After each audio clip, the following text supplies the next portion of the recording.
Good morning. Hi everyone. How are you doing? Long time no see. I guess it's been about a week, maybe two. I can't remember. I think it was last week the last time I posted. And I'm so sorry because I'm supposed to be doing a ring review, which I will be getting to today. But this video, well, first of all, hi everyone. I already said that. Welcome back to all my people that are been here a while. To all you new ones, hi, hit like, subscribe. You know, I'm a small little independent channel here, but you know, I just speak the truth, and everything that I speak comes from my heart. So I hope you like it. So I'm actually on here today to let you know that I am planning on moving forward. So what we're gonna do is we're gonna use the embryos that we were offered way back in April when we first went there, and we're gonna wait and see if someone does eventually want to use my wife's eggs. And if that happens, then we decided what we're going to do is do a second baby with those eggs. So we figured the sooner I go ahead and start with this batch of embryos, see if it works. If it works, you know, great. Then when we use my wife's eggs, if it works, great. Then we have two babies.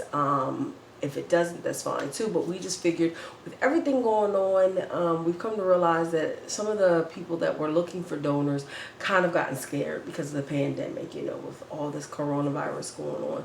People are getting a little scared. So they really are falling back a little bit from doing things like that. And like I said, I had almost considered not doing it either, but I feel like whatever baby is meant for me, I'm going to have it regardless if it's a pandemic, regardless if everything's going right, because nothing ever always goes right. Oh, by the way, yes, I finally got my nails done. I feel human again. But yeah, so we are moving forward. I got all my labs done last week. So really we're just kind of waiting. Now for this cycle, so what we're doing is we're waiting for my period to start. Once my period starts, we're checking my tubes again. So I'm going to have an HSG done again just to make sure. And I had one done in February, or no, excuse me, January.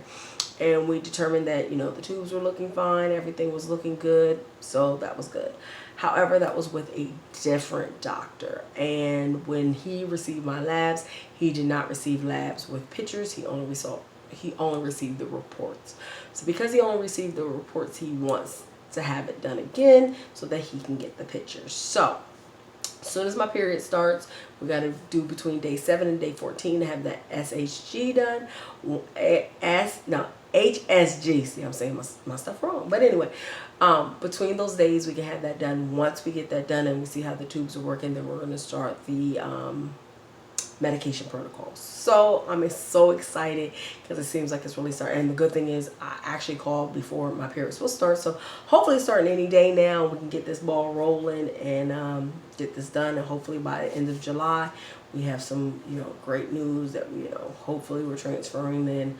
But we're all kind of just waiting on the HSG right now. So, you know, we'll see how that goes. But otherwise, okay, so donor embryos, I'm using the lady, or the young lady that was the egg donor. She was 21.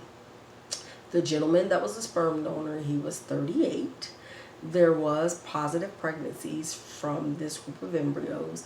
I'm not quite sure if it was double donor, because I'm thinking with the age gap, it was probably a double donor embryo, or if they were a couple going through IVF, because the clinic I am using does do double donor embryos also. So I'm kind of wondering, or probably assuming.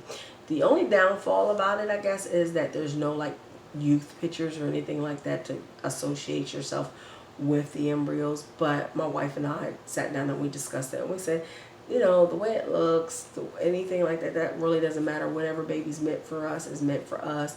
You know, if we were to go through the adoption process, you know, normal formal adoption, it's just a crapshoot on, you know, what you get. I don't care at this point.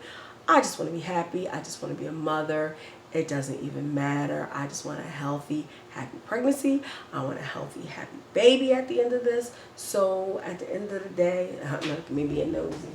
Oh, I thought I had one of my residents coming to the door. Yeah, with the pandemic, we still are not accepting people into the office. So That makes it kind of easier for me, but I still have to come in because, you know, the first of the month we're still doing, you know, rents and things like that. So it's still going on. But anyway, so I just feel like mentally and emotionally I'm in a good space and place right now to go ahead and move forward with this. We are both so very, very, very excited. I don't even know where to begin with it. We are just both so over the moon. I'm just hoping that everything works itself out. I'm just hoping that, you know, the rest of this testing and everything goes well, which, you know, hope and prayers, you know, baby does to us all, because at the end of this whole big journey, everybody just wants to be mothers. So hopefully and prayfully, you know, we all get there at the end of this journey. I'm just so happy that I did have kind of a backup plan, because we thought that it was going to go so much faster and smoother with Sydney being a possible donor. However, when that was brought to us, that was April the 8th. That's when this pandemic shutdown really just began. And I don't think people realized it was going to go out for as far as it has, or cause so much turmoil that it has caused, you know, financially, emotionally, mentally. It has really devastated a lot of people. So I do believe that a lot of people that were looking into going to do IVF have kind of gotten scared. I mean, you know, finances. Do I have $20,000 to invest in this when I don't even know if I'm going to have a job tomorrow? So with that being said, I can definitely understand all the parameters as to why, you know, a lot of people have backed away from it. However, because my wife and I had saved up to do this, and this was something that was on our radar long before the pandemic, and gratefully and prayfully, she's in corrections, so she still works.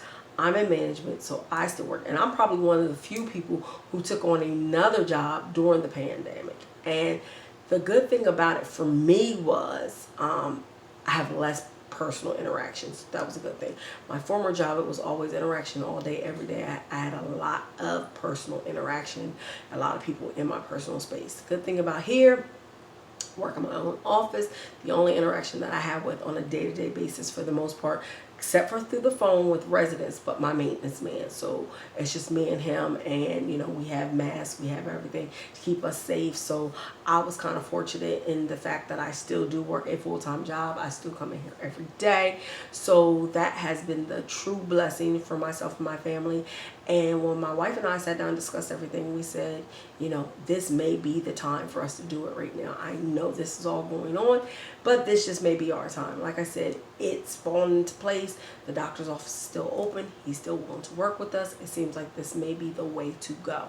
So with all those things seeming to line up like stars and the moon and the sun and the sky seem to be working in our favor, we just decided that maybe this is the way we need to go. So we're just really, really excited. We don't know where this journey is going to take us. We don't even know if we're going to be successful. There's so many unknowns, and you know, with everything in life, there's so many unknowns. We just know we're ready for this one way or another. We're just ready to build on our family, to expand our family. We're excited. We're finally stepping into where we wanted to step in, and it actually is coming at a pretty good time. I don't know if I said it in the last video or not, but we celebrated our 3rd wedding anniversary on the 20th of May. So been together for 5 years, been married for 3 years. We're in a good place financially. We're in a good place mentally. We're where we think we need to be right now to do what we need to do. And actually, there's never a perfect time. There's never a perfect time. There's always going to be something. But it feels like this is our perfect time right now. So we're just like, we're excited, and it's crazy with all this going on in the world right now to say that you're actually excited about something, but we are truly, truly, truly excited. And I think another thing that kind of made us go back and look at some things was it's available. It's here. It's now. The cost is so phenomenally low that we just thought about, well, if it doesn't work, we didn't spend an outrageous amount of money. And if it does work, great. And then we sat down and thought about, if it does work and I get pregnant, it gives us 9 months to save up about $8,000 or $9,000 to turn around and do it again with her eggs and with a donor, so that we can have a second child if we so choose to. So we sat down, we thought about that too with the financials. While I'm pregnant with the first one, we can start, because right now we're saving. Everything is about, let's do this embryo adoption. We're not trying to spend no money anywhere else. You know, it was like pay cars off, pay this off, pay that off, so that we had this financial base to do it. And we even held off home ownership to do it. So now it's like, okay, let's do this now while we have the means and the finances to do it. And at the end of it, at the end of 9 months, wherever we're at again, you know, it takes 6 months after you have the baby to be able to do it again. So a total of 15 months from beginning of pregnancy to trying it again. What my wife could be going through the process, getting her eggs ready, and we could cryopreserve her embryos that we create, and then try it again 15 months from the time that I get pregnant. So that was our thought process behind it. So even if someone else doesn't, you know, pick her right now, we just decided we're still going to go with our initial thing was, which was to do, you know, her embryos eventually. So we're still going to do that for a second child. But right now, with the way everything is looking, we're going to at least do this for our first one. So we are going to move ahead with the embryos at Cooper Institute for our embryo transfer this go around. So I just wanted to kind of update you guys and touch base and let you guys know what was going on. I kind of wanted to give you guys some good news with everything that's going on in the news and the media right now with the looting. And you know, we are one of the cities that is on a lockdown. We do have to be in by a certain time, so it's kind of scary right now. It is definitely kind of scary, but prayerfully everything just turns itself around and everything ends up working itself out. So I want to thank you guys for listening to me today. I want to say hi again and bye, and I will be uploading the ring review here soon. So hope you guys have a great day. Please stay safe out there between the pandemic and the looting and everything. Just stay safe. You guys have a wonderful, wonderful day. Thank you. Bye.